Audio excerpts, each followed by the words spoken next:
you're advancing the concept of the Capitalocene when the Anthropocene as a way of understanding of the new geological epoch that we're in, where man, not men and women, are producing nature and now in the driver's seats.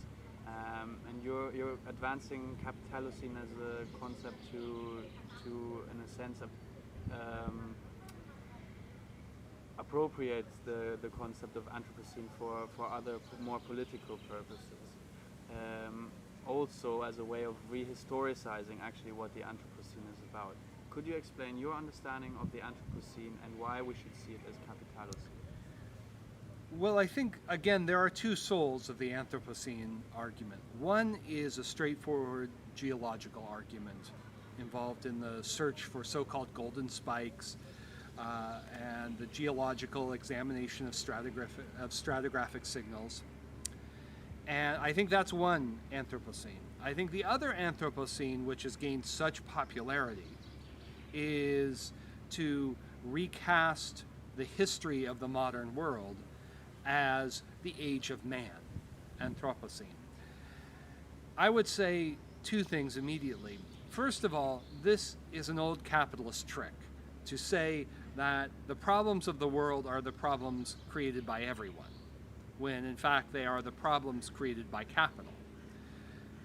That's the first thing I would say. The second thing I would say is that as a result we should talk about the Capitalocene, that we have a historical era dominated by capital,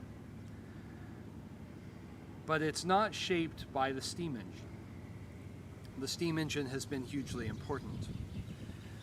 But if we look at the centuries between 1450 and 1750, we see an environment-making revolution unprecedented since the Neolithic Revolution, the dawn of the first cities. And that revolution was marked by an increase in the scale and the scope and the speed of environmental change emanating from an Atlantic-centered capitalism that was unrivaled in human history. That large civilizations before had transformed their environment. We can think of massive infrastructure processes and projects, the Great Wall in China, the pyramids, all of that. But this took place, this revolution in landscape transformation and in environment making between 1450 and 1750 was much faster and transformed not just one region of the world, but one region after another, after another, after another.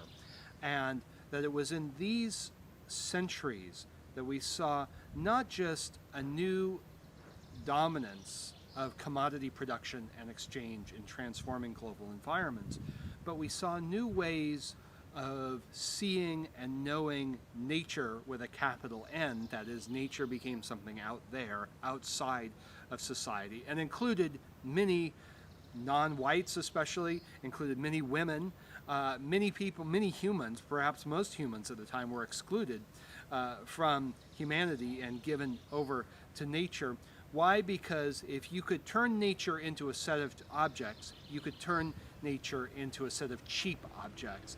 And you could use the cheap labor and food and natural resources and energy of the whole planet to support the project of capital accumulation and industrialization in a broad sense, not in the narrow sense of the steam engine, but to understand that the first step of this radical industrialization of the world in fact began with the transformation of global environments into a force of production to create something that we call the modern economy, but which is so much bigger than anything that could be contained within the term economy.